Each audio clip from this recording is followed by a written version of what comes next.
ჩემი საქმე პირად არის ინფორმაცია რომ ისტორიად ვაქციო. ეს იყო მთლიანი არსი იდეაში ამ გვერდის შექმნის. შენს გვერდს ადრე ერქვა დემნაგრამი. ერთი დღეც, ორი დღეც დამეთმია ერთი კონკრეტული პოსტის გაკეთების. დიზაინერი მარკ ჯეიკობსი აფოლოვებდა ჩემ გვერდს. შემდგომ მომწერა. აუ რა სიგიჟეა. ახლა პირველი პრეცედენტი იყო მოდის ინდუსტრიაში დემნამ თავის სახში დამპატიჟა. Vogue-ში ქონდა Harper Bazaar-ი, GQ-ში. ძალიან დიდი მადლობა Forbes-ის გუნდს რომ ამ სიაში მოვხვდი. რა მაგარია, რასაც ამბობ. ჩემი ფესვები არის აფხაზეთიდან. შემოღობილი ბაღის ტერიტორია იყო ჩვენთვის რავი აი ყველაფერს ნიშნავს ჩემს. მთელი ინტერვიუ მარგალიურო ხო ვაფხოლად?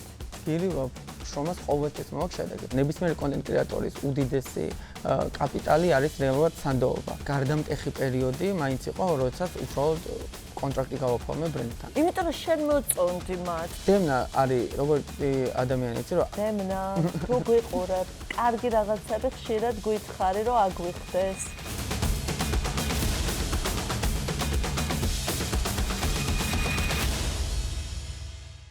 მოგესალმებით, მადლობა რომ გვიყურებთ. ეს არის მისმინე გადაცემა ვიკასთან. პირველ რიგში სანამ წარუადგენს სრულიად გამორჩეულ სტუმარს ამ გადაცემის მინდა გთხოვოთ, რა თქმა უნდა, რომ გამოგვიწეროთ, დაგვაფოლოვოთ, იაქტიუროთ, დააკომენტაროთ და დაგვეხმაროთ, რომ უფრო მეტ ადამიანს მივაწვდინოთ ხმა. ჩვენ გვიპოვით როგორც Facebook-ზე, ასევე Instagram-ზე, ასევე TikTok-ზეც ვართ და YouTube-ზე ხომ ვართ და მინდა წარვადგინოთ ჩვენი გადაცემის შემდეგი სტუმარი საბა ბახია და ძალიან მიხარია საბას რო ვხედავ აქ მედია კრეატორს და DMN-ის Instagram გვერდის DMN-ის დამფუძნებელს, რომელიც ბევრმა იცის როგორც დემნაგრამი, ძველი სახელწოდება ამ გვერდის არის დემნაგრამი. მადლობა საბა რომ აქ ხარ და მადლობა რომ პასუხობ ჩემს კითხვებს. ძალიან ბედნიერი ვარ შენი აკ ყოფნით პირდაპირ და გულწრფელად გეტყვი და ბევრი ინტერვიუ შენი არ მინახავს. როგორც ვიცი, რაღაცა ეს პირველი შემთხვევა, როცა აი ასეთ ამ ტიპის ფორმატში აძლევ ინტერვიუს. პირველ რიგში ძალიან დიდი მადლობა მოწვევისთვის. კი, ეს პირველია იდეაში, ძალიან დიდი ხანია ინტერვიუ ზოგადად არ მქონდა, ერთ-ერთი ინტერვიუ მქონდა, ვიდეო ინტერვიუ, ისიც პოდკასტი არ იყო და ეს არის პირველი. მოდი მოგვიყვები შენ შესახებ. ვინ არის საბა ბახია? ვინც არ იცის ჯერ კიდევ იმას, რას ეტყოდი? აი ეს კითხვა იდეაში ჩემთვის არის ყოველთვის ყველაზე რთული. ძალიან მიჭირს ხოლმე მით უმეტეს მოკრეთ თქვა ვინ ვარ. თუმცა ვარ 26 წლის ბიჭი, ციფრული მარკეტერი და მოდის კონტენტ კრეატორი, თუმცა ჩემი განათლება არის სრულიად სხვა. ბაკალავრი მაქვს დასრულებული ეკონომიკა, კი და მაგისტრატურა საზოგადოებასთან ურთიერთობა დავასრულე. სამდროში ეს ორი პროფესია კი არის ძალიან განსხვავებული ერთმანეთისგან და ამჟამად რასაც ვაკეთებ, იდეაში სრულიად სხვა არის. თუმცა ვფიქრობ, რომ ეს ორი პროფესია ძალიან მეხმარება მე დღევანდელი ჩემი საქმე ვაკეთო. და ძალიან მიადვილებს დღევანდელი ჩემი საქმის კეთებას იდეაში. მე ზოგადად ვფიქრობ, რომ არც ერთი განათლება არ იკარგება რა. შეიძლება ფორმა იცვალოს გამოყენების, მაგრამ თვითონ უშუალოდ ის რომ ეს ცოდნა მიიღე, შეგიძლია ნებისმიერ რამეში გამოიყენო. აი თუნდაც ახლა ეკონომიკა რა დავასრულე, იდეაში ანალიტიკური აზროვნება ძალიან მნიშვნელოვანია, როცა ციფრულ მარკეტინგს აკეთებ. და შესაბამისად ძალიან მეხმარება ეს. საზოგადოებასთან ურთიერთობა ბუნებრივად ძალიან მეხმარება, რომ ეს გვერდი ვაკეთო, გავიგო უშუალოდ ხალხს როგორ მივაწოდე ინფორმაცია, რა უნდათ და ასე შემდეგ. და შესაბამისად ეს რაღაც გონია, რომ მიუხედავად იმისა, რომ განსხვავებული პროფესიებია, ჩემ შემთხვევაში, რასაც დღეს ვაკეთებ, ეს ყველაფერი ერთმანეთს რაღაცნაირად ავსებს. შენ პოზიციონირებ როგორც მედია კრეატორი. რას ნიშნავს ეს პროფესია, ვინც არ იცის? აი მაგალითად ახლა დედა ჩემი ალბათ უყურებს ამ პოდკასტს. შენი დიდი გულშემატკივარია იცი. მიუხედავად იმისა, რომ შეიძლება შენთვის ეს უცნაურად ჟღერდეს პენსიონერი ქალისგან, მაგრამ არ იცის რა არის მედია კრეატორი. იმას რას ეტყოდი? პენსიონერებმა კი არა, ხშირად ახალგაზრდებმაც არ იციან. რატომღაც ბევრს გონია, როცა აი მოდის კონტენტ კრეატორი ხარ, ბევრს გონია, რომ ეს არის უბრალოდ რაღაც ლამაზი ფოტოების გამოქვეყნება, ახალი ტანსაცმლის ჩვენება. სინამდვილეში ეს პროფესია არის ბევრად უფრო რეალურად ბევრად უფრო ღრმა არის. მე ჩემი საქმე პირად არის ინფორმაციის რაღაც ინფორმაცია რომ ისტორიად ვაქციო იდეაში და აი თუნდაც ნებისმიერი კოლექცია იქნება ეს, ნებისმიერი კამპანია იქნება, მან მხოლოდ ის არ არის მნიშვნელოვანი რა ფერის ტანსაცმელია წარმოდგენი, რა ფერის ფეხლაცმელია წარმოდგენი, მან მნიშვნელოვანი არის ასევე და ძალიან დიდი ღირებულებას აძლევს უშუალოდ კოლექციას და პროდუქტს ის ისტორია, რაც არის მის მიღმა. დიზაინერს რის თქმა სურდა თუნდაც. რა ამისთვის ჩვენ აი ძალიან კარგი მაგალითია ამის, თუნდაც დევნას ჩვენება Balenciaga 360 შოუ ალბათ გახსოვთ მოდელებმა რომ დათოლი პოდიუმზე გაიარეს. ეგ იყო იდეაში ჩემი პირველი შოუ და უდიდესი შთაბეჭდილება მოახდინა მაგ შოუმ და ეგ ძალიან არასწორი იქნება. ეხლა ჩვენ თუ მაგას შევხედავთ, როგორც უბრალოდ მოდის ჩვენება. თუ შევხედავთ რა გამოიტანა მხოლოდ ტანსაცმელს თუ მივაქცევთ ყურადღებას, იდეაში მანდ იყო ძალიან დიდი მესიჯი და მაგ შოუთ იდეაში დევნამ გამოუცხადა უდიდესი მხარდაჭერა უკრაინელ ხალხს, უკრაინას და აი აქ ჩანს რამდენად ღრმა არის რეალურად თვითონ მოდის სფერო და მის უკან არის უდიდესი ისტორია, უდიდესი მესიჯი. შესაბამისად, ჩემი მთავარი მიზანია, რომ ეს ხალხთან მივიტანო ძალიან მარტივად, იმიტომ რომ ეს შეიძლება არ ჩანდეს ესე ერთი შეხედვით. თუ ღრმა მიმართულება მისცა, ვინც ამას ვერ ხედავს, შენ დააფიქრებ, შენ მიმართულებას ზუსტად და მარტივიანით. იმიტომ რომ არ არის ყველა ადამიანმა სიტყვა და ინტერვიუები წაიკითხოს, ყველა ადამიანს არ არის საჭირო უფრო ღრმად შევიდეს, ანალიზი გააკეთოს. შესაბამისად, მე ამას ვაკეთებ, რომ მარტივიანით გადმოვცე მათი სათქმელი. მოდა ყოველთვის უნდა ატარებდეს, როგორ ფიქრობ, რაღაცა შინაარს და ისტორიას? აუცილებლად. ჩემთვის წარმოუდგენელია სხვა, იმიტომ რომ ჩემი აზრით, თუ დიზაინერს არ აქვს storytelling-ი, უნარი, რომ მოყვეს ისტორია, უბრალოდ ტანსაცმელი ღირებულებას იდეაში კარგავს ჩემთვის. და დევნა ამაში არის აი ძალიან მაგარი. იმიტომ რომ დევნას ყველა შოუ იქნება, ეს კამპანია იქნება, თუ რაიმე მისი განცხადება იქნება, ყოველთვის არის ძალიან აზრიანი, ღირებული და მუდმივად ატარებს რაღაცა მესიჯს. რაც ძალიან მნიშვნელოვანია ჩემი აზრით. უფრო საინტერესო და ხელოვნება ჩემთვის ეგ არის. ეს რაღაც გავალდებულებს ეს პოზიცია, რაღაცა ვალდებულება არის შენთვის, რომ რაღაცა, იმიტომ რომ ხარ კომუნიკატორი მოდასა და მომხმარებელს შორის. იცი რა, იდეაში ეს უდიდესი პასუხისმგებლობაა, იმიტომ რომ როდესაც იცი რომ მომხმარებელი, მაყურებელი გენდობა, ძალიან დიდ პასუხისმგებლობას განიჭებს ეს. აი როდესაც ჩემ შემთხვევაში როდესაც ვიცი რომ მომხმარებელი შემოდის ჩემს გვერდზე, ჩემთვის ძალიან მნიშვნელოვანია რომ მათ კონდეთ განცდა, რომ იღებენ სანდო ინფორმაციას, რომ მათ კონდეთ განცდა, რომ ეს ინფორმაცია არის გადამოწმებული. შესაბამისად ეს მე ვფიქრობ, რომ ნებისმიერი კონტენტ კრეატორის უდიდესი კაპიტალი არის რეალურად სანდოობა. რამდენად გენდობა მომხმარებელი. სხვაგვარად ჩემი აზრით შეუძლებელია რომ ამ ბაზარზე დიდი ხანი იყო. და რა განათლებაა საჭირო იმისთვის, რომ გახდე პროფესიონალი მოდის მედია კრეატორი? რა უნარებია საჭირო? იდეაში ფაკულტეტები ბევრი არსებობს, სხვადასხვა მიმართულებით, მოდის მარკეტინგი, მოდის ჟურნალისტიკა და ასე შემდეგ. კურსებიც არის ძალიან ბევრი, თუმცა სამწუხაროდ საქართველოში არ გვაქვს მსგავსი ტიპის რაღაც ფაკულტეტი, რომ სიტყვაზე მივიღოთ განათლება. თუმცა ეს არ არის ეს არის სავალდებულო. აი ჩემი შემთხვევა, ჩემი მაგალითი არის, ჩემი აზრით ძალიან კარგი დასტური იმისა, რომ რაც გინდა, მაგას მაინც გააკეთებ, თუ გაქვს სურვილი, თუ ცნობის მოყვარეობა გაქვს, ინტერესი გაქვს. შესაბამისად, არ ვთვლი, რომ ეს მაინც და მაინც თუ განათლება არ გაქვს, არ გამოგივა. იმიტომ რომ მე როგორც ვთქვი, ეკონომიკა დავასრულე და მალევე დავიწყე ამის კეთება 2018-ში ჯერ კიდე და შესაბამისად, მოვედი აქამდე. ანუ არის შესაძლებელი. თუმცა მე როგორც მაქვს ინფორმაცია, ეხლა საქართველოშიც რაღაც სკოლა კეთდება.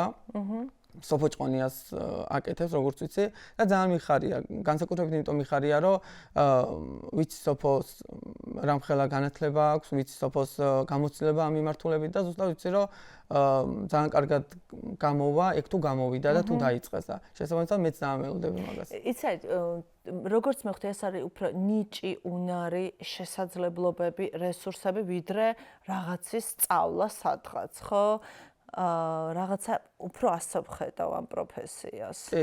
იდეაში ჩემი აზრით ამ პროფესიაში ყველაზე მთავარი არის, რომ ზოგადად ვთვლი, რომ ადამიანს თუ აქვს ნებისმიერ ამის ინტერესი, კი შეიძლება რომ ვიღაცა წავიდეს უნივერსიტეტში და ყველაფერი გააკეთოს ერთ წელში, მაგრამ შენ თუ გაქვს ინტერესი, ხო? ამას შეიძლება 2 წელი დაჭერ. ჩემ შემთხვევაში მაგალითად 4 წელი ვაკეთებდი და შემდეგ მოხდა ის რაც მოხდა. ხო და ეგ არის საინტერესო, აი ცოტა რომ ჩაგვახედო აი ამ პროფესიაში, აი როგორ უნდა შექმნა ისეთი კონტენტი, რომ აი თავად დევნა გვასალიამ შეგამჩნიოს და ესე გამოგარჩიოს. სიმართლე რო გითხრა, მე მაგალ ჩემ შემთხვევაში და ზოგადადაც მგონია, რომ ძალიან არასწორია, როდესაც რაღაცას აკეთებ იმის გამო, რომ ვიღაცამ შეგამჩნიოს. ჩემ შემთხვევაში არასდროს არ იყო რა ეს. ანუ ეს არ იყო შენ თვითმიზანი, ეს მინდა, ეს კაია რომ ამაზე ლაპარაკობ. კი, არასდროს არ იყო ეგ თვითმიზანი, ჩემთვის ყოველთვის იყო გამეკეთებინა ისეთი პროდუქტი, რაც ჩემთვის იქნებოდა საინტერესო და რაც მე მინდოდა რომ ყოფილიყო. შენ გისწორდებოდა და შენ თავს უსწორებდი. ზუსტად.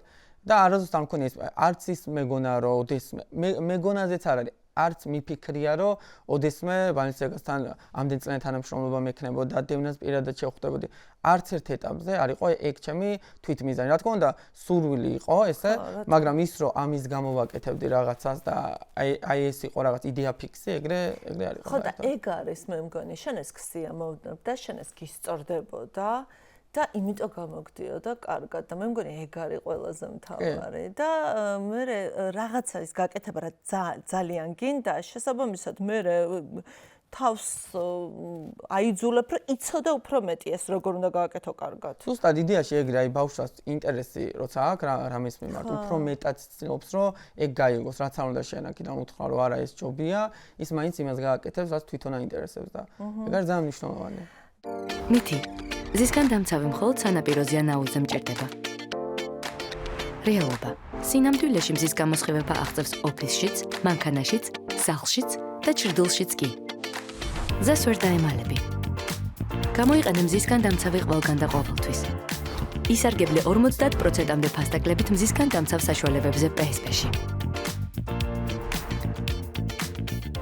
ეხლა PSP საჩუქარი უნდა გადმოგცა ჩვენი მეგობარი PSP რომელიც მე ძალიან მიყვარს. აი ესეთი საჩუქრები გვაქვს და უნდა თან გაჩვენო. Skincare-ის არაჩვეულებრივი პროდუქტები, რომელიც არის შეუცვლელი. მე სულ ყველას ვეუბნები, აი, როდესაც რაღაცას ვცდილობ, რომ გავუწიო რეკომენდაცია ან სახის რაღაცა სააცხს შრატს, ყველაფერი წყალში გადახრილია მზისგან დამცავი საშუალებების გარეშე, იმიტომ რომ თუ ჩვენ მზისგან არ დავიცავთ ჩვენს კანს, ჩემო მეგობრებო, არაფერს აზრი არ აქვს. ეს არის უმნიშვნელოვანესი მით უმეტეს ზაფხულში და ეხლა რა არის ეს? ბოლო დროს ჩემი საზაფხულო კანვის ზრუნვის რუტინა მთლიანად კოდალიზე გადავაწყე, ძალიან მომწონს ეს კომბინაცია, ეს არის SPF 50 და SPF 50+. სპრეი კანზე ძალიან მსუბუქად ჩდება, არ ტოვებს თეთრ კვალს და იდეალურია დღის განმავლობაში განახლებისთვის. აი ეს ტიკი, რომლის გარეშე მე მართლა არ შემილია უკვე ცხოვრება, განსაკუთრებით კომფორტულია მგრძნობიარე ზონებისთვის კანის მზის შემდეგ. ასევე After Sun აღმდგენი ლოსიონი კანს საოცრად ამშვიდებს, ატენიანებს და რუცსაც უფრო დიდხანს ინარჩუნებს. მე ძალიან მომწონს ის, რომ ყოველთვის რასაც ვუწევ რეკომენდაციას და რასაც ჩვენ სტუმრებს შეურჩევს PSP, არის ყოველთვის ძალიან ხარისხიანი და ძალიან თავდაჯერებით გატანე ხა ამ ყველაფერს სახლში. დიდი მადლობა და დამჭერისგან. მე ძალიან მიყვარს PSP რა ზოგადად თან PSP-სთან სხვანაირი ურთიერთობაც მაკავშირებს, იქიდან გამომდინარე რომ ჩემი ყოფილი ლექტორი ნათია ხაბეიშვილი არის საზოგადოებასთან ურთიერთობის მენეჯერი PSP-ში და ჩემი რამდენიმე მეგობარიც მუშაობს და ზუსტად ვიცი როგორი კომპანია და განსაკუთრებით იმიტომ ვაფასებ რამდენად აქვს სოციალური პასუხისმგებლობა ძალიან დიდი რა და ბოლო კამპანიებმაც ბოლო არა, მაგრამ კამპანიამაც დაადასტურა რამდენად მნიშვნელოვანი არის კომპანიამ თავის სიტყვა თქვას. დიდი მადლობა საბა, ძალიან დიდი მადლობა. ახლა კი გავაგრძელოთ ჩვენი ინტერვიუ. მადლობა ძალიან დიდი. დევნას შესახებ გვერდი რო შექმნი, ზოგადად რა მოლოდინი ქონდა? აი მაგალითად 100 გამომწერს ელოდი, 1000 გამომწერს. აი საერთოდ რამე ესეთი ის ქონდა, რაღაც ნიშნული, რომ აი მე ახლა ეს შედეგი უნდა მივიღო. არა, აი არასდროს არ მქონია ეგეთი რამე. აი არასდროს არ მიფიქრია კონკრეტულ რიცხვზე. აი საერთოდ არ იყო რა. ეხლანდელი განმოსახედით კიდევ უფრო რომ მახსენდება ეგ პერიოდი. არც ერთ ეტაპზე არ მქონია რაღაც კონკრეტული მიზანი, რომ აი არის ხოლმე რომ აი 50000 გამომწერამდე ავიდი ან რაღაც არასდროს არ ყოფილა. ჩემთვის ერთადერთი მიზანი იყო შემექმნა ისეთი გვერდი, რომელიც იქნებოდა ისეთი, რომელიც მე მომეწონებოდა. იქნებოდა პირველ რიგში სანდო, იქნებოდა გამოხატული იქნებოდა გვერდზე, რომ მე რამდენად დიდ პატივს ვცემ დევნას და მის შემოქმედებას და ეს იყო მთლიანი არსი იდეაში ამ გვერდის შექმნის, რომ გამომეხატა რაღაც ჩემი წილი რაღაცა პატივისცემა გამომეხატა მის მიმართ. სხვა შეიძლება ძალიან მნიშვნელოვან საქმეს აკეთებდი შენ, იმიტომ რომ აი ეს რაღაცა ხიდი, ასე ვთქვათ, საზოგადოებასა და დემნას შორის პრინციპში აშენე რა, ნამდვილად გულწრფელად გეუბნები ამას და შენ ერთ-ერთ ინტერვიუში ამბობ, რომ შრომა ფასდებაო და რაც იმას ნიშნავს, რომ როგორც ჩანს ძალიან დიდ შრომასაც დებდი ამ ყველაფერში და დღეში აი რამდენ დროს უთმობდი ამ ყველაფერს და როგორ მუშაობდი, რა გვითხრა და შრომა რამდენად მნიშვნელოვანი არის გარდა იმისა, რომ რაღაცა გისწორდება და რაღაცა მოგწონს. იდეაში არ აქვს მნიშვნელობა პროფესიას, ხო? ანუ შრომა ისეთ რამეა, რომ ნებისმიერმა ადამიანმა რაიმეს თუ უნდა რომ მიაღწიოს, ძალიან ბევრი უნდა იშრომოს, ხო? შესაბამისად, ჩემ შემთხვევაში ეგრე იყო რა. ძალიან ბევრს ვაკეთებდი ამ მიმართულებით. თუმცა ესე რო გითხრა, იყო მომენტები, რომ ერთი დღეც, ორი დღეც დამეთმია ერთი კონკრეტული პოსტის გაკეთებისთვის. იყო მომენტები, რომ კი 10 წუთიც ყოფილა, იმიტომ რომ ეს 10 წუთიც რეალურად მოდის გამოცდილებიდან, ცოდნიდან, თუ არ გაქვს ცოდნა, შეუძლებელია რომ რაღაც გააკეთო. თან ჩემთვის როგორი რაღაც იყო, იცი რომ აი მე არასდროს არ ვიყავი ორიენტირებული რაღაც ხმაურზე რა. არასდროს არ მინდოდა მით უმეტეს როდესაც აკეთებ კონკრეტულ ადამიანზე, კონკრეტულ ბრენდზე როცა აკეთებ, მან განსაკუთრებით ფრთხილი ხარ. ეს არ არის შენი პერსონალური გვერდი, სადაც შეგიძლია რაღაცა გააკეთო, სკანდალური განცხადება დადო, ან რაღაცა ისეთი გააკეთო, რომ აი შენი ინტერპრეტაცია მისცე. და საზოგადოების ყურადღება მიიქციო და ეს იყოს. ჩემთვის არასდროს არ ყოფილა ეგ მომენტი, იმიტომ რომ ვიცოდი, რომ რას ვაკეთებდი, რატო ვაკეთებდი, გულისხმობ იმას, რომ მე რა მინდოდა რომ გამეკეთებინა, ხო? და ჩემთვის არ იქნებოდა საინტერესო, რომ შევსულიყავი გვერდზე და მენახა, რომ რაღაცა ტიპის პოსტი არის იმის გამო, რომ კონდეს ბევრი ლაიქი, ბევრი კომენტარი. შესაბამისად, ჩემი აი ეს ისტორია, ჩემი აზრით, ჩემთვისაც პირადადაც ამტკიცებს იმას, რომ შრომას ყოველთვის მოაქვს შედეგი. გინდი იყოს ეს 1 წელში, 4 წელში, 10 წელში, მაინც შენ თუ იქნები რაღაც საათზე მეტად იდეაში. რამდენი დროს 1 საათი იქნება 2 საათი, ვიღაც შეიძლება 1 საათში გააკეთოს რაღაც, მაგრამ მნიშვნელოვანი არის თანმიმდევრულობა. რამდენად სისტემატიურად აკეთებ. პირველი პოსტი გახსოვს, რომელიც ასე ვთქვათ, გავარდა და აი მივხვდი, რომ რაღაცას აკეთებ ისეც, რაც ხალხს დააინტერესა.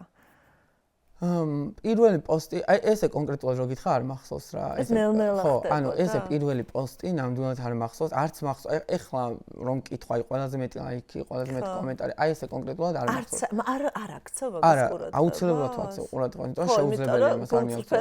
არ იქნება. ხო, არა, შეუძლებელია თუ ამას აკეთებ, ამას როდესაც ციფრულ მარკეტინგში ხარ, ხო, ეგ არის შეუძლებელი. უბრალოდ მე თვითონ ესე პირველი რომელი იყო. ფიდბექი ეგ არის. კი, ზუსტად.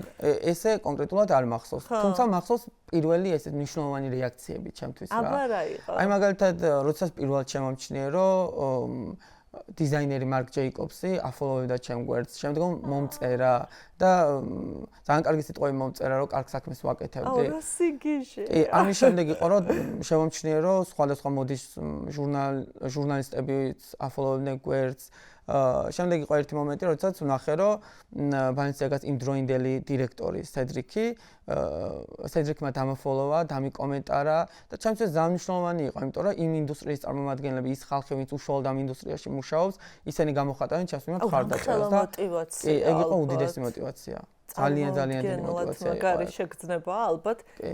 რომ ჩამოსკროლო. ზუსტად. ვერიფიკაციანი ვიღაც და ნუ რა ხდები, რომ ძალიან მაგარი ვიღაც გაფოლოვებს.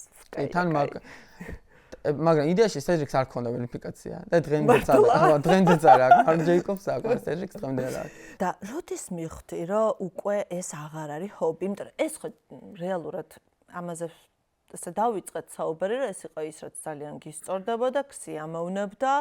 მაგრამ რაღაც მომენტში ალბათ მივხვდი, რომ ამით შეიძლება ფული შოვნა, ამით შეიძლება, რომ ეს შენი პროფესია გახდეს, main job, ასე ვთქვათ. აი ეს როდის დადგა ეს მომენტი შენ ცხოვრებაში? იდეაში ყველაზე ისეთი გარდამტეხი პერიოდი მაინც იყო, როდესაც უშუალოდ კონტრაქტი გავაფორმე ბრენდთან. აი მაშინ იყო რაღაცნაირად რეალობას რო უკვე ეჯახები და უკვე ხვდები, რომ ეს უკვე ვერ იქნება შენი ჰობი და შეიძლება ისე როგორც მანამდე რაღაცებს აკეთებდი, ეგრე ვეღარც გააკეთებ. და შესაბამისად ალბათ ეგ იყო მომენტი, რომ აი მივხვდი, რომ ეს არის უკვე სხვა რაღაც უკვე პროფესია არის ეს, რასაც მე ვაკეთებ. ეხლა თქვი რომ რაღაცებს ისე ვერ გავაკეთებდიო, როგორც ადრე ვაკეთებდი. ანუ აი ამ ძალიან დიდ წარმატებასთან ერთად იყო რაღაც ტიპის შეზღუდვაც ალბათ, ხო? ეს შენი თავისუფლების, შემოქმედებითი თავისუფლების ქონდა ეს დისკომფორტი? იდეაში ხა თუ იმდენად დიდი წარმატება იყო, რომ რაღაც გადაფარა ყველაფერი. აი იდეაში ხა რამდენადაც წარმოუდგენელი უნდა იყოს, რომ ამ ხელა ბრენდთან გაქვს ურთიერთობა, ამ ხელა ადამიანთან გაქვს უშუალოდ ურთიერთობა, თან საქმიან ურთიერთობაში არის ეს უკვე გადასული. დემნა არის როგორც ადამიანი იცი, რომ არც ერთ ეტაპზე არანაირი შეზღუდვა არ მქონია. მე ყოველთვის მეუნებოდა იმას, რომ გააგრძელე ყველაფერი ისე, როგორც აკეთებ. იმიტომ რომ აკეთებ კარგად. შესაბამისად, ბრენდსაც არასდროს არ ქონია ის შენიშვნის მომენტიც არ ქონია ისეთი. რა თქმა უნდა, ჩვენ კოორდინირებულად მუშაობდით. იმიტომ რომ შენ მოწონდი მათ და ისეთი როგორიც იყავი, აი ალბათ მაგიტო. ხო და ისედაც ჩემი აზრით ისინი განსაკუთრებით აფასებენ თავისუფლებას. განსაკუთრებით აფასებენ იმას, რომ ჯობია რომ აკეთოს ადამიანმა თავის საქმე, ვიდრე რაღაცნაირად იმათმა მისცენ რაღაცა თითისქნებები იქნება, ეს უბრალოდ რაღაც შენიშვნები იქნება, იმიტომ რომ შეიძლება მე საქმე არ გამოვიდეს. შესაბამისად, მათი მხრიდანაც იდეაში იყო დიდი რისკი.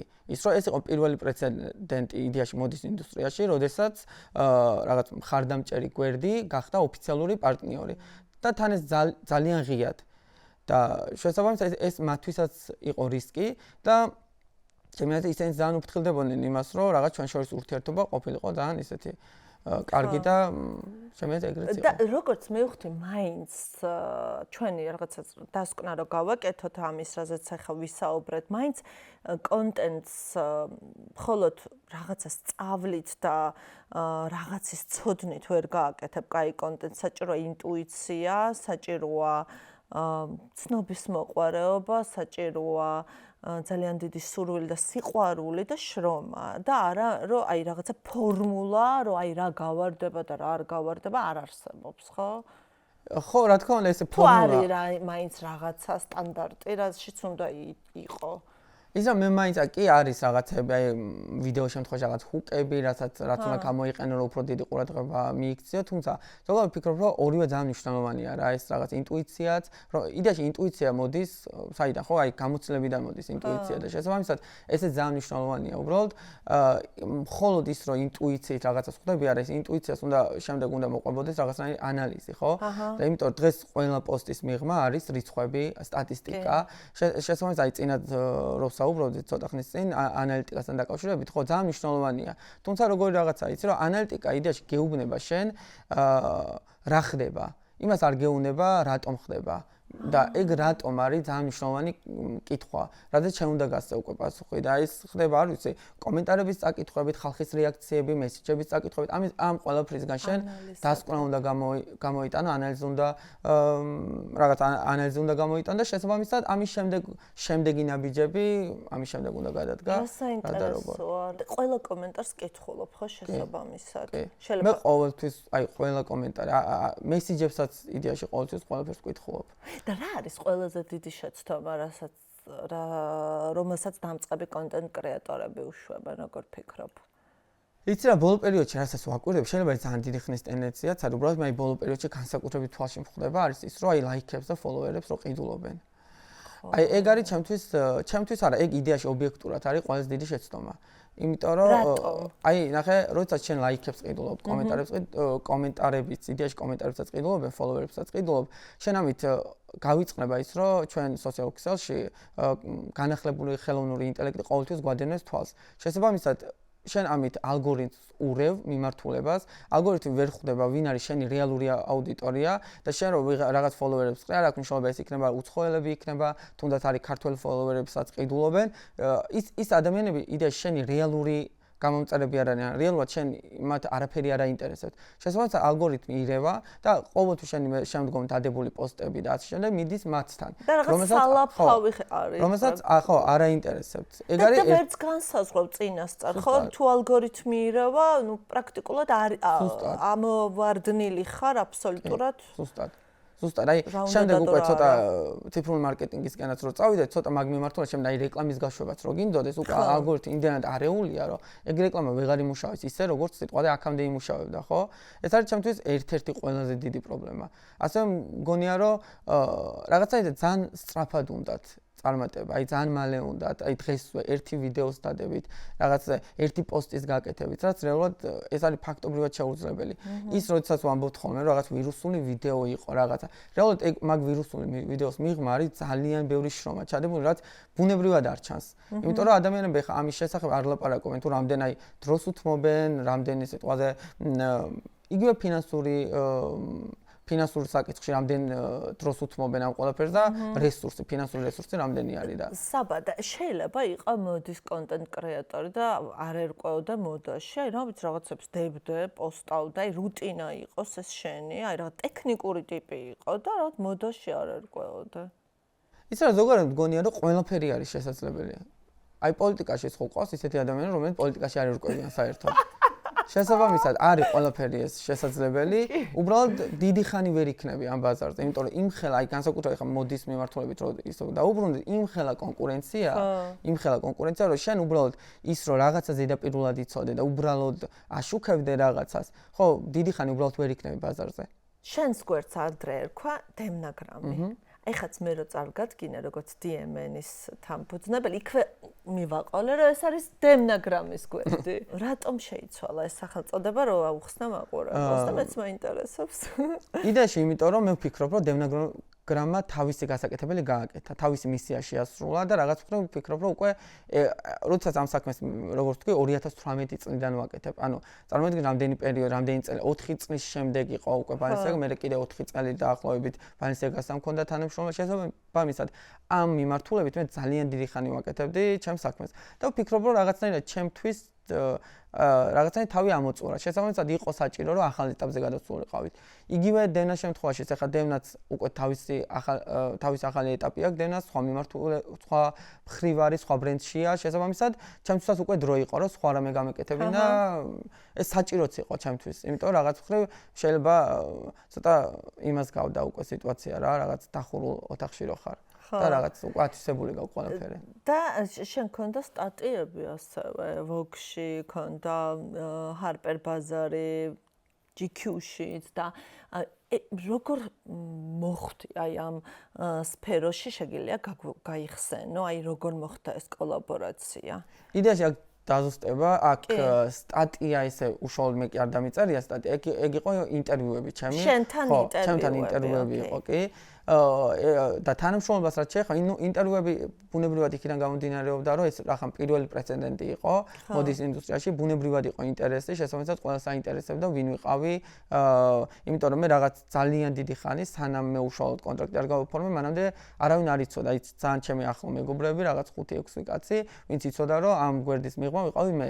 შესაბამისად ინტერესი იყო ამ მიმართულებით ძალიან დიდი და ბუნებრივად მიწევდა რომ შემდეგ ინტერვიუები მიმეცა, მაგრამ უშუალოდ თანამშრომლობა მქონდა Vogue-თან, როდესაც ბალენსიაგას ერთ-ერთ შანხაის შოუზე ვითანამშრომლობ მათთან, მათ უნდათ რომ ჩემი კონტენტი აიღოთ, ფოტოები სპეციალურად მათთვის გადამეღო, შესაბამისად შემდეგ უკვე გამოქვეყნა მათ ციფრულ არხებზე. შენ შესახებ მოგვიყვები, სად დაიბადე, სად გაიზარდე? შენი ბავშვობა მაინტერესებს ძალიან. როგორ მოხვედი აქამდე? დავიბადე თბილისში, გავიზარდე თბილისში. თუმცა ჩემი ფესვები არის აფხაზეთიდან. ჩემი ოჯახი არის აფხაზეთიდან და იმ ოჯახთაგანია, რომელსაც მოუწიათ აფხაზეთის ომის გამო დაეტოვებინათ საკუთარი სახკარი. რამაც ვფიქრობ, რომ ჩემ მიუხედავად იმისა, რომ მე თბილისში დავიბადე, აქ გავიზარდე, ძალიან დიდი გავლენა იქონია უკვე ჩემზე. იდეაში როგორი რაღაცა იცი, რომ ჩემთვის დღეს მატერიალური არაფერი არ არის ესეთ ღირებული რა. ძალიან უცნაური შეიძლება იყოს ჩემგან, იმიტომ რომ მე ვარ იმ ინდუსტრიაში, სადაც მატერიალური ღირებულება ძალიან ფასობს. ჩემთვის პირიქით არის, რატომღაც ეს ამან ჩემზე აი ესეთი გავლენა იქონია, რომ დღეს ვიცი, რომ შეიძლება დღეს კონდეს ბევრი რაღაცა, მაგრამ შეიძლება ხვალ დაკარგო იქ ყველაფერი რა და ამიტომ ჩემთვის უფრო მეტად პრიორიტეტი არის სხვა რამეები. ისე ბავშვობას აქვს, როგორც მივხვდი, მაგას ამბობ ზუსტად, რომ ბავშვობას აქვს დიდი გავლენა ადამიანზე, მის ფორმირებაზე, ფასეულობებზე? აი, უდიდესი და მე მიუხედავად იმისა, რომ აი ამ რაღაც რთული ისტორიისა, ჩემი ოჯახიდან გამომდინარე, მე ძალიან მადლიერი ვარ ჩემი ბავშვობის იმ ადგილით, სადაც გავიზარდე. ეს იყო როგორი რაღაცა იცი, რომ აი ბაღის შენობა არის, რომელიც არის ჩაოლები ბაღის შენობა არის, შემოღობილი ყველაფერი და მე მაგ სიტუაციაში ყავს დღემდე 7 ისეთი მეგობარი, რომელიც ძალიან ბავშვობიდან მოვდივართ. და სადაც ერთად იყავით, იქ გაიზარდეთ. იქ გავიზარდეთ და ჩვენთვის აი ეგ რაღაც შემოღობილი ბაღის ტერიტორია იყო ჩვენთვის, რავი, აი ყველაფერს ნიშნავს ჩვენთვის ეგ ადგილი და შესაბამისად ძალიან მადლიერი ვარ იმ ბავშვობის პერიოდით, თავისი, რა თქმა უნდა, სირთულებით, რომელსაც იმასაც ვერ ვიტყვი, ახლა ჩემი ოჯახი არასდროს არ იყო ისეთი მომენტი, რომ სიტყვა ამას ძალიან მაგრძნობინებდნენ და რაღაც ისეთი მომენტი არ იყო, რომ ამაზე სულ განხილვა მიმდინარეობდა რაღაც, მაგრამ მაინც ბავშვი როდესაც ხარ, ის ერთი სადღაც ფრაზა მათ შეიძლება ძალიან დიდი გავლენა იქონიოს, რომელიც თუნდაც შემთხვევით შეიძლება გაიგო რაღაცა ისტორიები მოისმინო, ასე შემდეგ. თუმცა მე საბოლოო ჯამში ძალიან ეხლა უკან გადამახვიო, ისევ ავირჩევდი, რომ ზუსტად იმ ადგილას, ზუსტად იმ ადამიანთან და იმ მეგობრებთან ერთად ვიყავ. რა მაგარია, რასაც ამბობ და ლამაზად ყვები ძალიან შენი ბავშვობის ამბებს და საბა მეგრული იცი? კი, აბარა. აბა მუჭო. გირო გიჩქურო მარგალურ. ასე მთელი ინტერვიუ მარგალურო ხო ვაფხოლად? ჭკირი ვაფ. ხოლა. დემნას უჩქუნა მარგალურ. ჭიჭე. მე ძალიან მიყვარს მეგრული და ანუ ჩვენ ახლა სამეგობროში თითქმის ჩემი მეგობრების რა 90% არის მეგრელი. და აი მეგრულად რაღაც ხუმრობის თქმაც ვაფშე სხვა არის, რო ესმით და სხვანაირად კიდე სხვანაირად გესმის რა ეგ მეგრულად და ბევრად უფრო სასწილოა და მე ძალიან მიყვარს რა მეგრული. რაღაცებს ვერასოდეს ვერ გაიგებენ, ვინც არის ეს მეგრული. გაგხალბა ხო? კი, ზუსტად ეგ არის იუმორშიც რა. და მათ შორის სხვათა შორის ყავს მეგობრები, ვინც არის ის მეგრული და აქვს ძალიან კარგი და ხარისხიანი იუმორი და ისე გული მწყდება, რომ მეგრული არიციან, იმიტომ რომ რაღაცებს ვერ გავაკეთებინ. ბევრად უფრო ისეთია სასწილოა რა. მშობლები ლაპარაკობდნენ მეგრულად, ალბათ. კი, სახშიც მეგრულად ყველა მიცის მეგრულ სახში. ძალიან კარგი. რა არის შენი მთავარი სამსახური ახლა საქმიანობა? იდეაში ეხლა მთელი ჩემი რესურსი მიდის DMN-ის განვითარებაზე. იმიტომ რომ ეს არ არის მარტივი, როდესაც ერთი აქვე მინდა ხაზგასმა გავაკეთო იმის, რომ DMN-ი არ არის რებრენდინგი. იდეაში DMN-ი არის რაღაცნაირი ჩემი ევოლუცია, ჩემი პროფესიული განვითარება, შესაბამისად ძალიან დიდი ენერგია მიდის ამ მიმართულებით.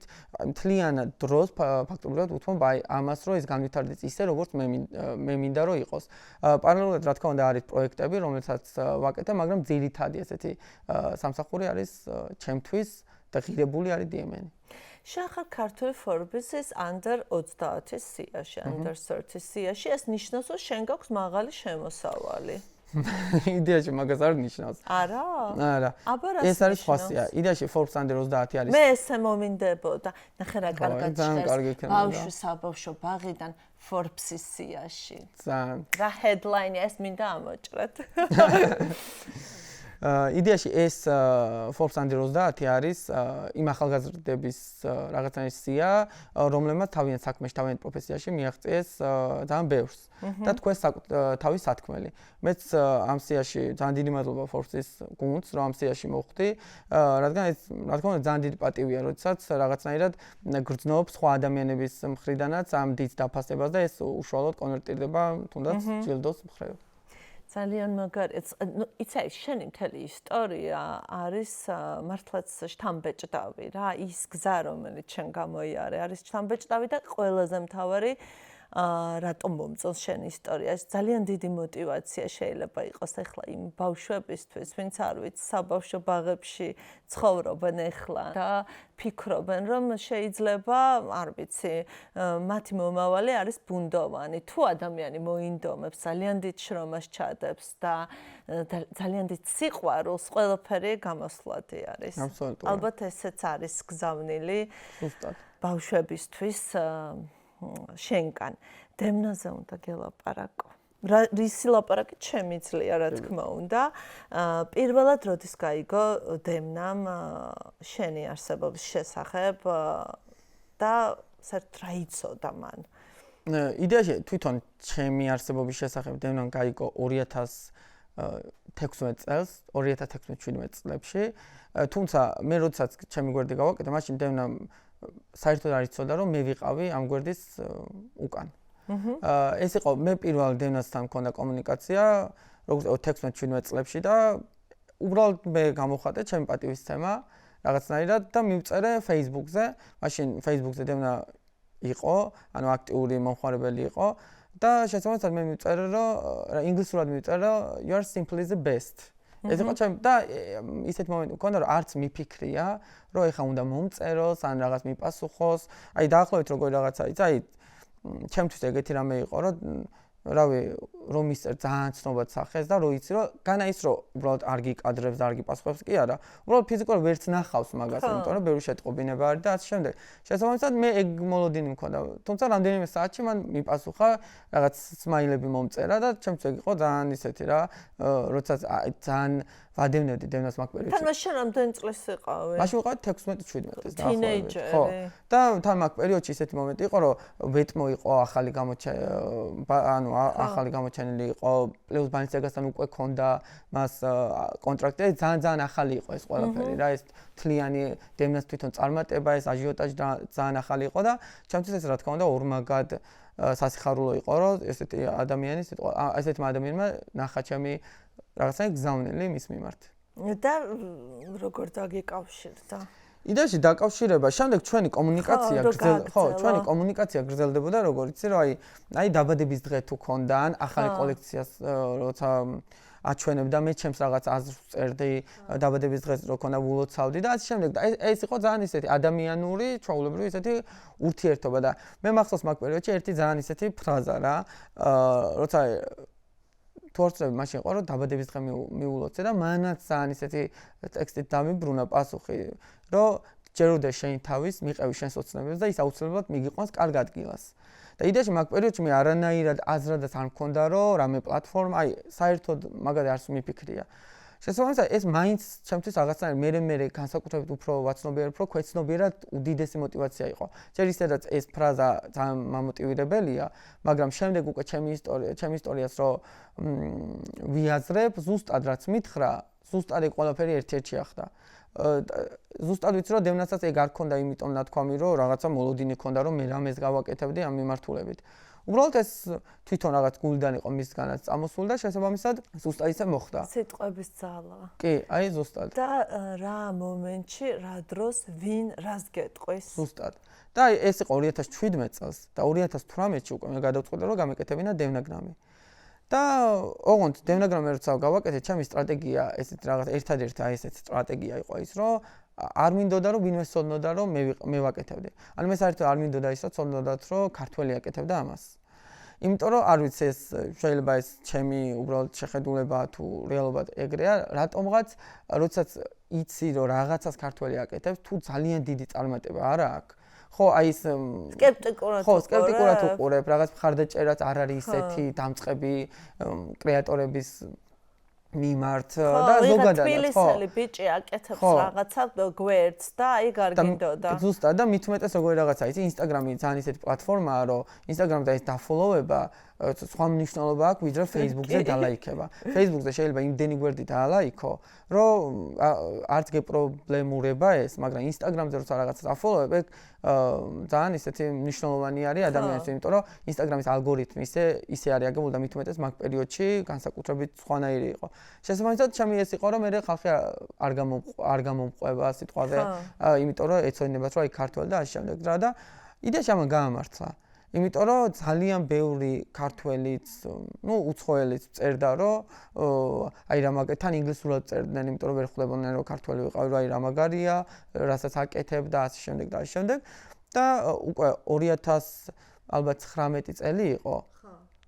არა, 2020 იყო თუ არ ვცდები, როდესაც ინსტაგრამზეც დევნა გამოვიდა კონტაქტზე. ერთი წამი ახლა. მე რა მაინტერესებს, შენ რო ეს გვერდი შექმენი დევნამ მაც არ იცოდა რომ შენ შექმენი? და არ ქონია დევნასთან ამაზე საუბარი. არც ერთ ეტაპი. იმიტომ რომ ეგ რაღაცა ისე დაემთხვა რომ ხო და აი მაგიტო არის დევნა კიდე რაღაცნაირად განსაკუთრებული ადამიანი. ჩემი აზრია ეს უბრალოდ რომ აი რაღაცა მგონია, რომ აი ვიღაცა, არ ვიცი, ძალიან ბევრს შეიძლება ეთქვა, რომ აი რას აკეთებს, ვინ არის საერთოდ, მე არ ვიცი ეს ვინა, რა გვერდი არის და რაღაცა რატომ აკეთებს ამას თუნდაც თავისი ინიციატივით და რაღაცა ვიღაცა დაწერდა, რომ ეს მე არ ვარ, მაგრამ აი ეს რომ მან დაინახა რომ ვიღაცა აკეთებს ამას ძალიან კარგად და დააფასა ძალიან მნიშვნელოვანი. ძალიან. ხო, ეგ იდეაში მეტყოლებ თვითონ დევნას პიროვნებაზე რა. ძალიან, იმიტომ რომ მაგ პერიოდში ხო ვამბობ რომ საერთოდ არ იცოდა, რომ მე ვიყავ იდეაში ის ვისთანაც მანამდე კომუნიკაცია ჰქონდა და ეს 2020-2021 წლებში თვითონაც გამოვიდა კონტაქტზე და მე მახსოვს ერთი ესეთი შეტყობინება, რა თქმა უნდა ეს ყველაფერი ხდებოდა უკვე ინგლისურად წერდა Instagram-ზე და მახსოვს ეს რაღაცა მითხრა, რომ გთხოვ მითხარიო, შენი სახელი მაინცო, რომ მადლობა გადაგიხადო, ვინ ხარო, რომ ანუ მადლობა მაინც რომ გადაგიხადო რა, ერთ-ერთი ტექსტი იყო ეგეთი რა და მე მაშინ ვუთხარი მარტო სახელი, რომ საბათქო.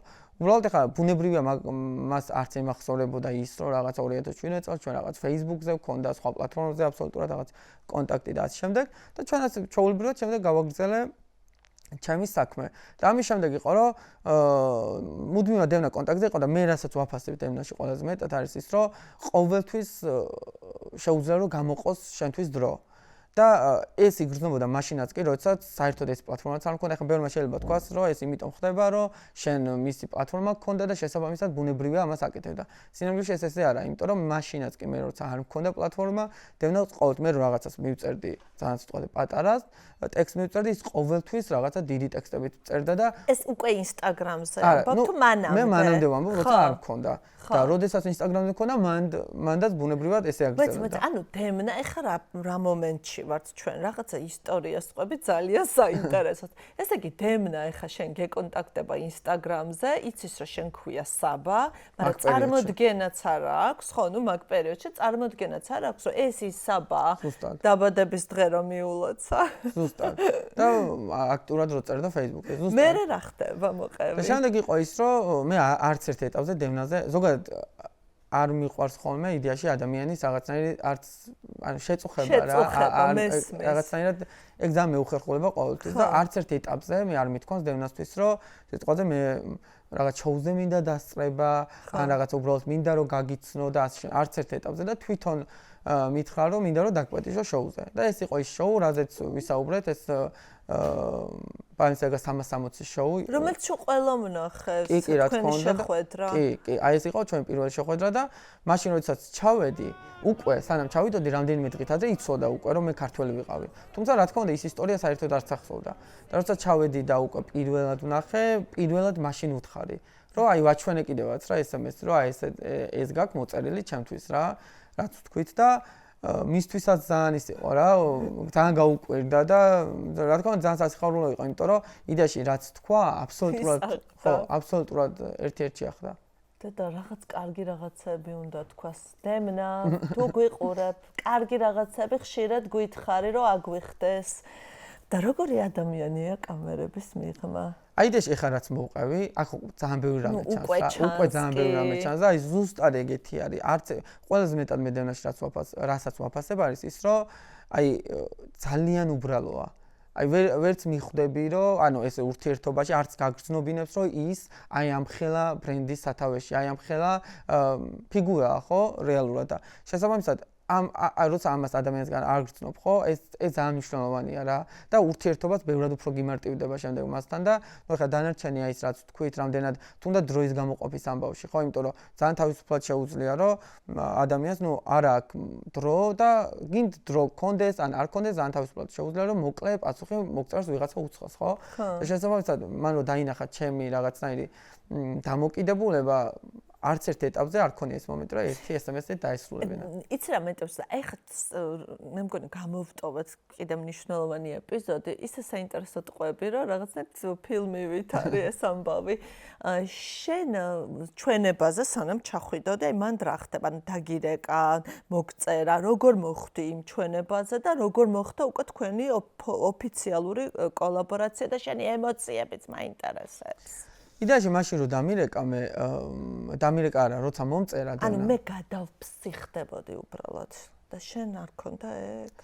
თუ შე რაღაცნაირი ხარ ცოტა თავშეკავებული. კი, და იდეაში ეგ რაღაც ხრი ძალიან ისეთი მინუსიც არის, რაც სხვა პრობლემები გამოიწვია შემდგომ. არის მინუსი მერწმონა, ემოციურობა უფრო დიდი მინუსია. მაგრამ მითხარი, აბა მომიყევი. როგორი რაღაც იყო, იცი რა, როდესაც მომწერა, მე და როცა დამპაჭა, მითხრა რომ გუნდი დაგიკავშირდება.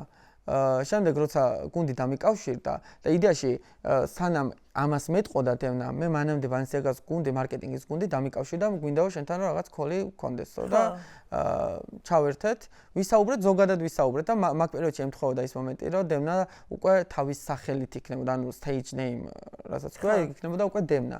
და შესაბამისად მაგაზე მითხრეს ინფორმაცია, რომ ეს მოხდება ამ და ამ დღეს და შენ მაინც რო იცოდე, რომ მზად იყო, რომ პოსტი დადო და ასე შემდეგ.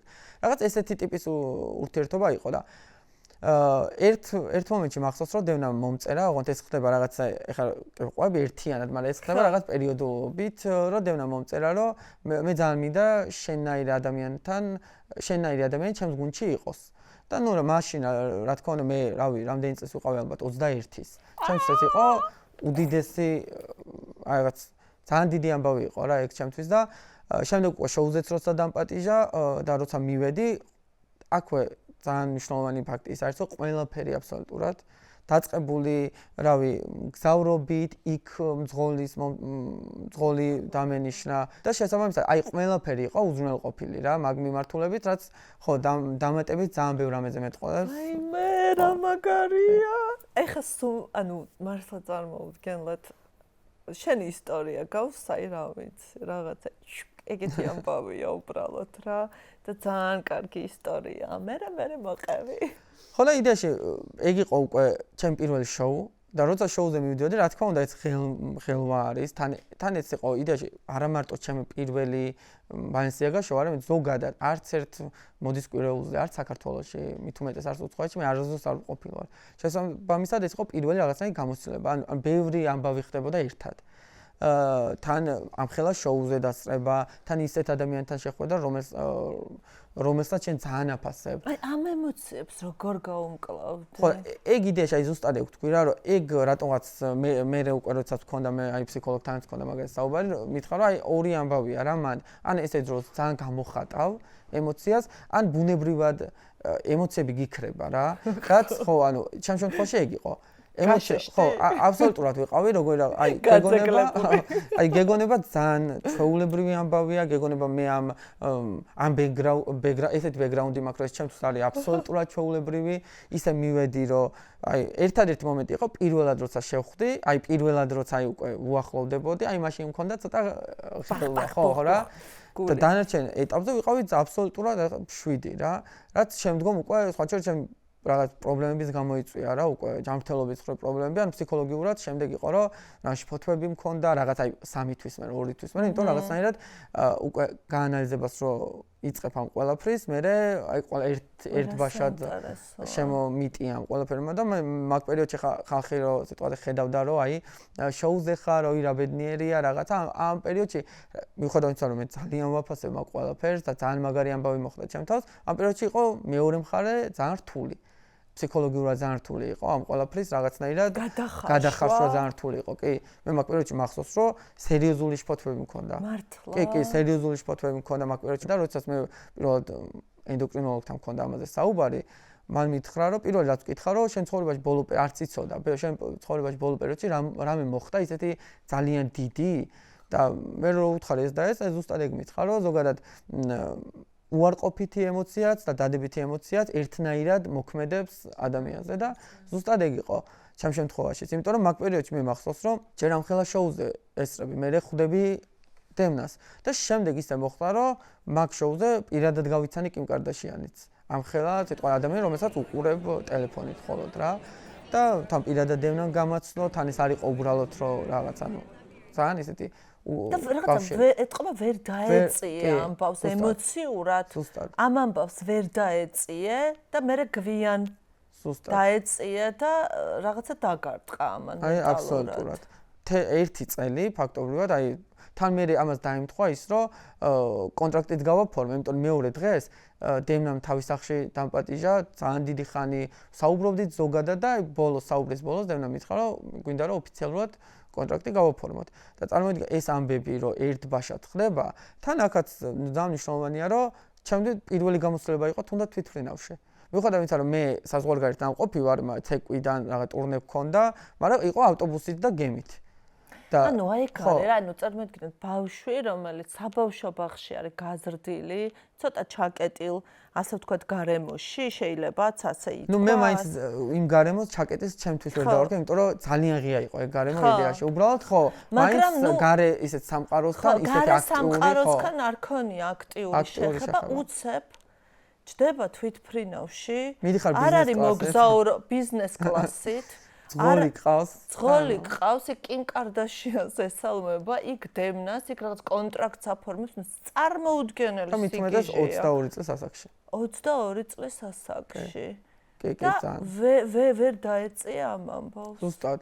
ვერ დავეწიე და აი ამის შემდეგ კიდე განსაკუთრებით დავინახე რა მომენტი. იცი რა, აი ბევრ ადამიანს რო გონია, რომ აი ცნობილ ადამიანებს რო უყურე, აი ახლა ამას რა ედარდება და ახლა ეს რა, აი სინამდვილეში მე მივხვდი, ახლა მე არც ვედრები სიტყვაზე მათ თავისი ცნობადობით და თავისი მიღწევებით, მაგრამ მე აი ამ ჩემი პატარა რაღაც ამბით მე მივხვდი, რამდენად რეალურად არის სხვანაირად ყველაფერი და კადრს მიღმა, Instagram პოსტების მიღმა არის ძალიან დიდი ეს ადამიანური რაღაც გრძნობები, რაც ხო შეიძლება ზანაც არ მინდოდა ის რო სიტყვაში ფოთვები მქონოდა ის რო რაღაცნაირად ემოციურად ეგრე ყოფილიყო, მაგრამ ეს ბუნებრივი რეაქცია იყო ჩემი რაღაცა ორგანიზმის. აი რაღაცა დემნაზე მინდა რომ არ მაქვს ყოველთვის ეს შესაძლებლობა და რა თქმა უნდა გათვალისწინებული მაქვს რომ ვერ ვისაუბრებთ ისეთ რამეზე, რაზეც არ უნდა ვისაუბროთ, მაგრამ აი იუმორის გრძნობა თუ აქვს. კი, ძალიან კარგი იუმორის გრძნობა აქვს და იდეაში ეგ მის ყველა ნამუშევარში ჩანს რა. კი, მაგიტო მკითხე. რაღაცა ირონიზებს თან ძალიან კარგად. ეგ არის ერთ-ერთი რაღაც დემნას ძალიან ძლიერი მხარე. ხო, და რაღაცა ეს ძალიან კარგად, მე მგონი ძალიან მნიშვნელოვანია არტისტისთვის, არა? დღეს როგორი ურთიერთობა გაქვს შენ და დემნას და რამდენად ხშირად ურთიერთობთ საქმიანად?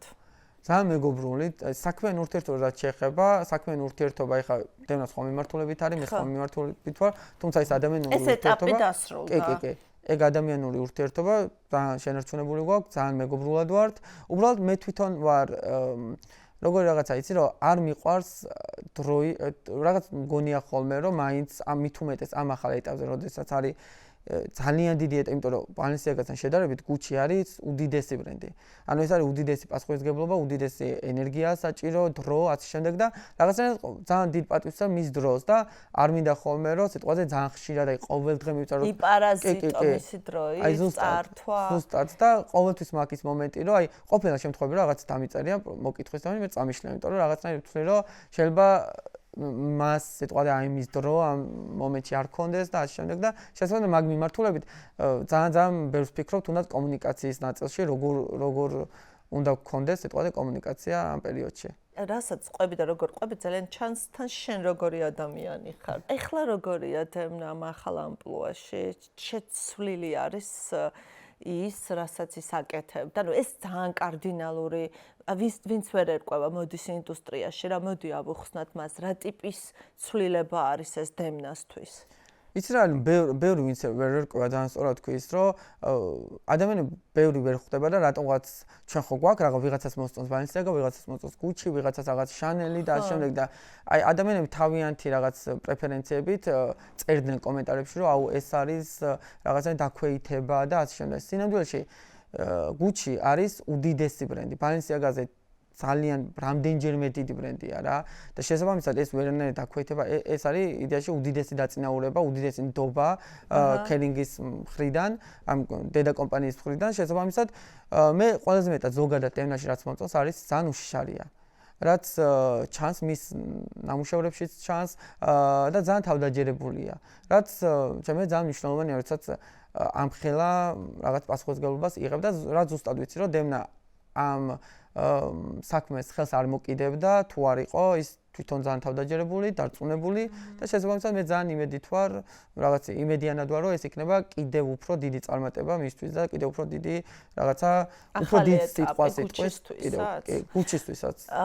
და ყოფილა შემთხვევები, რომ დემნას უთქვამ შენთვის რა ის არ დადო და ეს სხვანაირად დაწერე. აი არასდროს და ეგეც კიდე ერთ-ერთი თვისება არის დემნას, რომ სრულ თავისუფლებას გაძლევს. ანუ აკეთე ის შენ რაც გინდა.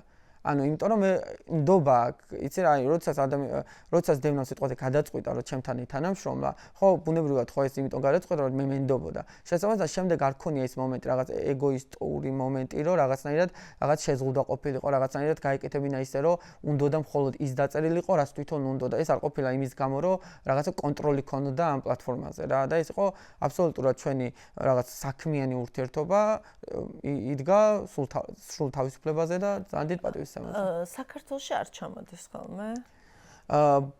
დიდი ხანი არ ყოფილა. კი, დიდი ხანი არ ყოფილა. რამდენად გათვითცნობიერებულია ზოგადად ქართულ კონტექსტში და საქართველოს რამდენად დაინტერესებს ამ თავისი დრამებით და ყოველდღიურობით? ის რა ხა ძალიან რთულია ზოგადად, როდესაც საზღვარგარეთ ხარ, ზუსტად აღიქვა რაღაც კონტექსტი. ეს სოციალური ქსელებით მაინც არ არის, ეს რაღაცნაირად მაინც რამდენადაც ძალიან დიდი სივრცე, იმდენად ჩაკეტილია იმისთვის, რომ შემდეგ სხვა ქვეყანაში როცა ხარ, რაღაცები აღიქვა კონტექსტი, ზუსტად აღიქვა.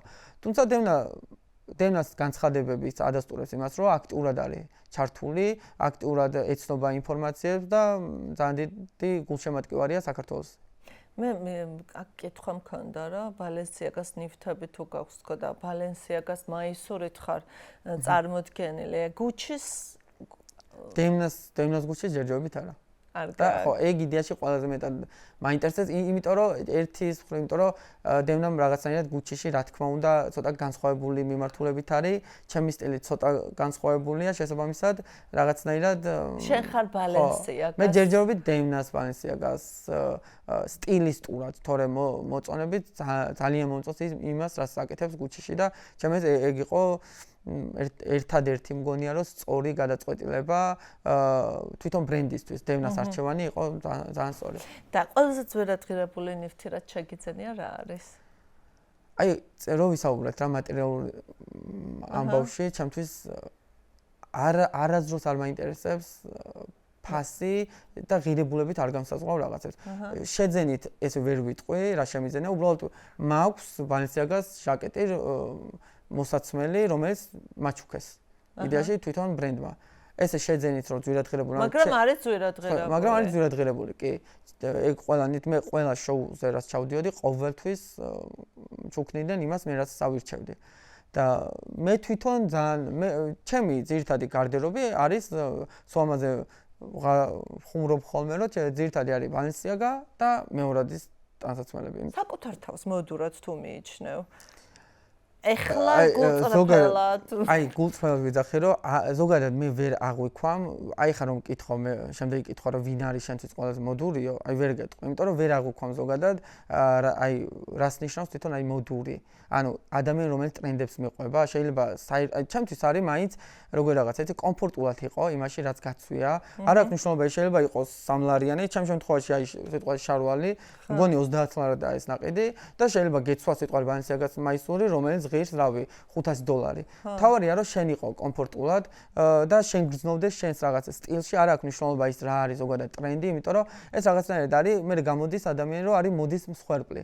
ესე ტერმინიც არის. და შესაბამისად ჩემთვის ეგ უფრო მიუღებელია, ვიდრე აი რაღაც ძალით მცდელობა რაღაცეების. ახლა ანუ რაღაც სამი ტრენდი, რომელიც ამ ზაფხულში უნდა ჩაიცვა. ესეც ამ კითხვაზე ვერ მიპასუხებ. ხო, ვერა, იმიტომ რომ როგორ რაღაცა იცი რომ მე ძალიან დიდ პატივს ვცემ თითოეულ ადამიანს თავისი პროფესიით.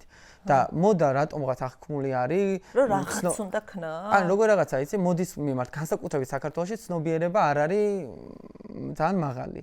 და შესაბამისად აქ რაღაცნაირად მე პირად მაგალითად ეხლა რაც ვთქვით, არის ის რომ გონიათ რომ ან უნდა იყო მოდელი, ან უნდა იყო დიზაინერი.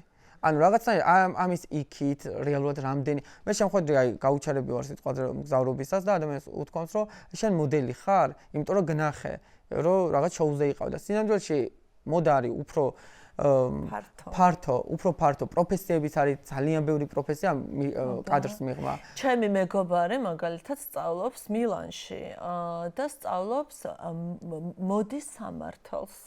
ანუ გავგიჟდი რომ მითხრა და ვუთხარი რომ მართლა პირველად გავიგე ამ პროფესიის შესახებ მეთქი და მე რომ ამიხსნა ისეთი საინტერესო იყო და ისეთი სპეციფიკური ეს არ არის სამართალი რომელიც ჩვენ გვესმის რა ძალიან სპეციფიკური კონტრაქტები სხვანაირი შემოქმედებით ადამიანებთან გიწევს ურთიერთობა და copyright და ასე შემდეგ. ზუსტად ძალიან ბევრი პროფესია რა და შესაბამისად მე აი ეგ იყო ჩემი აი რო გითხარი რომ ეს მე რო ეხა აქ დავჭრე და ვისაუბრო რაღაცა როგორც მოდის კრიტიკოსი ძალიან არასწორი იქნება.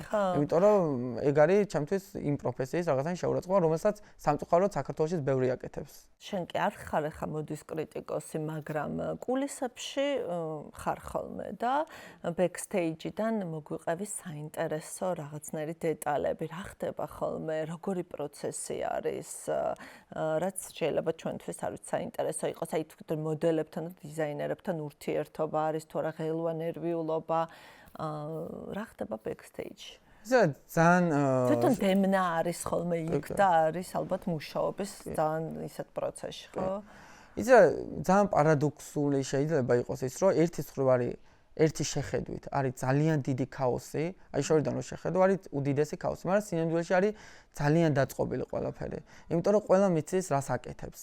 ყველა მიცის სიტყვაზე რა მომენტში, რა დროს, რომელ საათზე უნდა მივიდეს, რა უნდა გააკეთოს, რომელ სიტყვაზე მოდელთან მივიდეს, სიტყვაზე მაკიაჟი რო გაუკეთოს. მერე არის იქ რომ უშუალოდ რეპეტიციას რომელ საათზე უნდა გაიარონ, არის ადამიანი რომელიც მოდელებს აჩვენებს რა მიმართულებით უნდა წავიდნენ უშუალოდ პოდიუმზე.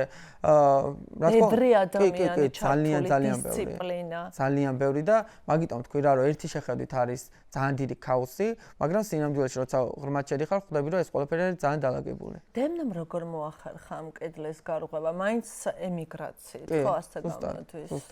ზუსტად, სხვა ვარიანტი მით უმეტეს მაგ პერიოდში შეუძლებელი იყო. დღეს კიდე ბევრი არის ქართველი დიზაინერი, რომლებიც აქ არიან, აქ მოღვაწეობენ, თუმცა აცმევენ სიტყვაზე ისეთ ვარსკვლავებს, როგორც არის, რავი, Lady Gaga, Rihanna და ასე შემდეგ. მაინც ახერხებენ, იმიტომ რომ დღევანდელი თვითონ ეპოქა მაგის საშუალებას თუნდაც გიორგი ქებურია, თუნდაც ირაკლი რუსაძე. ხო, ძალიან მაგარი და ძალიან ნიჭიერი ხალხი ჩამოთვალე ახლა. ეს ის დიზაინერები არიან, ვისაც გამოარჩევდი შენ ქართველებს შორის? ქებურია და რუსაძე. აბსოლუტურად. და კიდე არის ძალიან ბევრი, ხა არ უბრალოდ საუბარმა მოიტანა, თორე ძალიან ბევრი ქართველი დიზაინერი არის, თუნდაც გალიბ გასანოვი, რომელიც არის ძალიან საინტერესო დიზაინერი და თუმცა ხო გალიბიც ემიგრანტია. და საერთოდ როგორ ხვდებიან ასეთ ჩვენებებს? სულ მაინტერესებს. აი მე მაგალითად მოკვდავი ვიკა ბუკია. როგორ უნდა მოვხვდე არ ვიცი, გუჩის ჩვენებაზე. დემნასთან არა მაქვს ახლა, დემნაზე არ მაქვს საუბარი. ზოგადად, აი მაგალითად არ ვიცი, რაღაც შანელის ჩვენებაზე როგორ უნდა მოხვდე. შეიძლება რომ საკმარისია რომ უბრალოდ დიდარი იყო, ამისთვის პირდაპირ კითხავ და გადაიხადო ფული თუ ამავდროულად არ ვიცი, რაღაც ინფლუენსერი უნდა იყო და რაღაცას უნდა წარმოადგენდე. იცი რა არის დიდარი იყო ეს საკმარისი როგორი რაღაცა იცი რომ შეიძლება იყო თუ არც ისეთი ძვირისი ამოვნება. არა, ნახე როგორ ზოგადად ესე შოუებზე მოწვევები არ იყიდება, ესე ზოგადად და ოფიციალურად არ ხდება ეგ. ანუ არ იყიდება. ოფიციალურად არ ხდება. მოწვევა ხდება. მოწვევა ხდება. თუმცა შემდეგ ეს რაღაცა სააგენტოებიდან ხდება ისე რომ ეს სააგენტოები უშუალოდ აკეთებენ ისე რომ ფულის გადახდით და შემდეგ ხდება რომ კონკრეტული ადამიანი სიტყვაზე ესწრება კონკრეტულ შოუს. თუმცა ზოგადად შოუს დასწრება არის VIP კლიენტები, ის ადამიანები, რომლებიც უშუალოდ ბრენდის ძალიან დიდი მოხმარებლები არიან და შესაბამისად კონკრეტული მაღაზია ერთ ან ორ ბილეთს მოსაწვევს აძლევენ. ხო, ხა კიმ კარდაშიანს კი ეკუთვნის ერთი მოსაწვევი. კიმ კარდაშიანზეც არ არის მარტო, ანუ ხო ხტები, არის მეგა ვარსკვლავები. ხო, აი თუნდაც ჩვენ რაც ვთქვით, რავი, არ მიყვარს ეს სიტყვა ხოლმე, რა უბრალო ადამიანები, ვინც არ არიან ცნობილები, მოდი ასე ვთქვათ, მათაც კი შეუძლიათ იმით, რომ სიტყვაზე თუ არიან ისინი აქტიური მომხმარებლები, ამ ბრენდს თუ ატარებენ, თვითონ ბრენდი ამას რაღაცნაირი დაფასების მიზნით აზრებს მოსაწვევს. ასევე, რა თქმა უნდა, ჟურნალისტები, ეს ბაიერები, ვინც არიან, ინფლუენსერები და არიან სააგენტოები, რომლებიც უშუალოდ ბრენდსა და ინფლუენსერს შორის არიან რაღაც შუამავალი ტიპები, რომლებიც სიტყვაზე ურჩევენ კონკრეტულ ბრენდს, კონკრეტულ ინფლუენსერს, რომ სიტყვაზე დაესწროს და ასე შემდეგ. მოკლედ დიდი პატივია. კი. თუმცა კი შეიძლება ყიდვით რა, საბოლოოდ რო ვთქვა, არის შემთხვევები, რომ ადამიანები მიდიან ისე, რომ ყიდულობენ. ბალენსიაგა თუ გუჩი? დემნა. უფრო დემნა.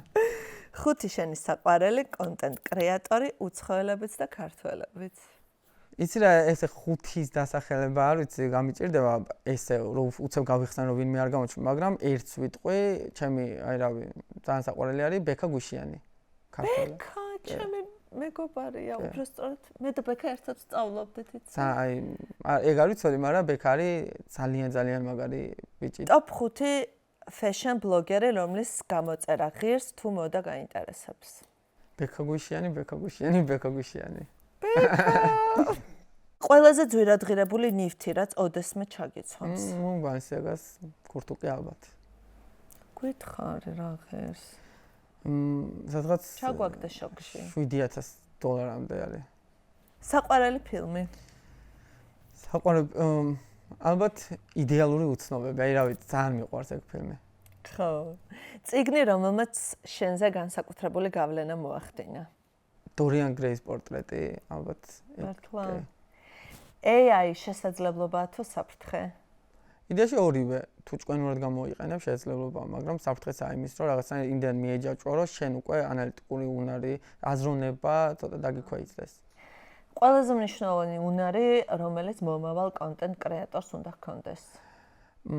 შეეძლოს ძალიან კარგი ამბის მოყოლა, ძალიან კარგად შეეძლოს ადაპტაციის უნარი, იმიტომ რომ დღევანდელ სამყაროში ძალიან მნიშვნელოვანია, რომ შეგეძლოს მარტივად აყვე და აუწყო ფეხი ის რაც ხდება გარშემო რაც ხდება მაგას და შესაბამისად ადაპტაციის უნარი ჩემი აზრით არის დღეს ყველაზე მნიშვნელოვანი და იდეაში არა მარტო კონტენტ კრეატორისთვის, ნებისმიერი ადამიანისთვის, იმიტომ რომ AI-ის ეპოქაში როცა ვართ, მის გარეშე ძალიან შეუძლებელია უკვე.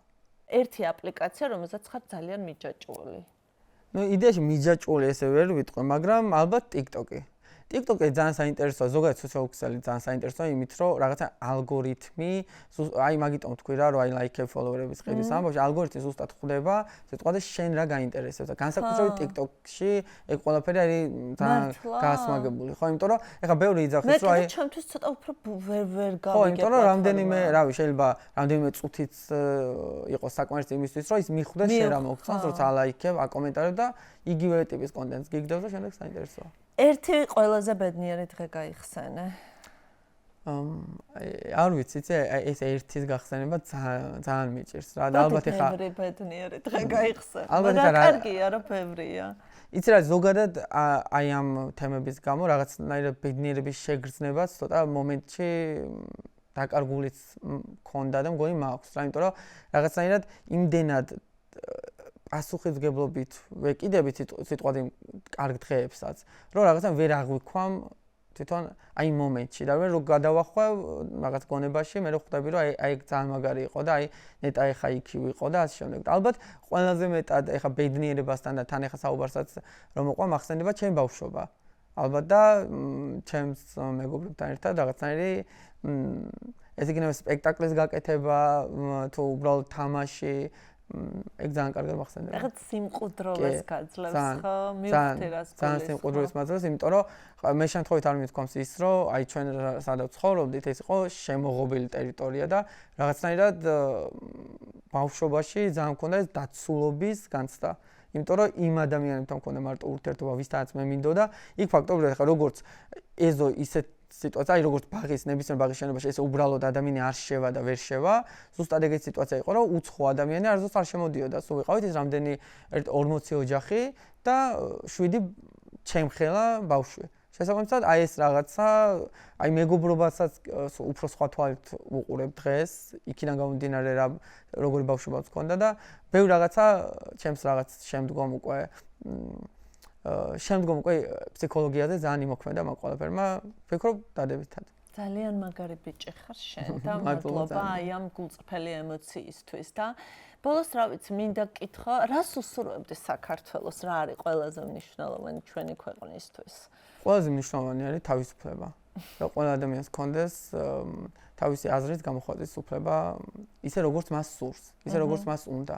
დღეს ხო ძალიან რთულ პერიოდში ვართ, ძალიან ყველა მხრივ ძალიან რთულ პერიოდში ვარ და ვისურვებდი რომ მალე გამოვიდეთ ამ მდგომარეობიდან, იმიტომ რომ ესე გაგრძელება მართლა ძალიან შეუძლებელი ხდება, იმიტომ რომ მე ვაკვირდები გარშემო ადამიანებს, ვისაც უწევთ ემიგრაციაში წასვლა.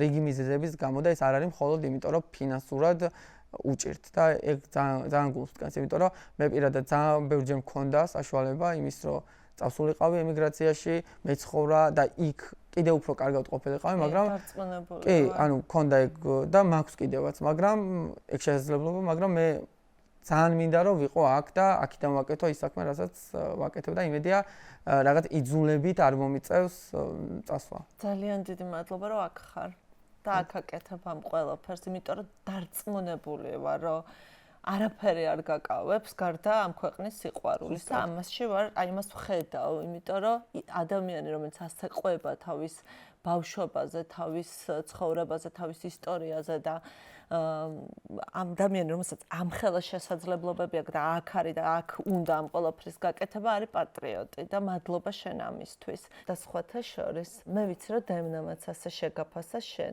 როდესაც შენზე ყვებოდა, ამბობდა რომ ის არის წესიერი, ის არის შრომის მოყვარე და არის პატრიოტი და მეგრელი. და მართლაც აბსოლუტურად ყველაფერში ვეთანხმები დემნას და მადლობა შენ რომ დაგვრთანხმდი ამ ინტერვიუზე, ძალიან სასიამოვნო იყო შენთან საუბარი. მადლობა ძალიან დიდი. ეს იყო საბაბახია, თქვენ უყურებდეთ მისმინეს, გემშვიდობებით მომავალ შეხვედრამდე.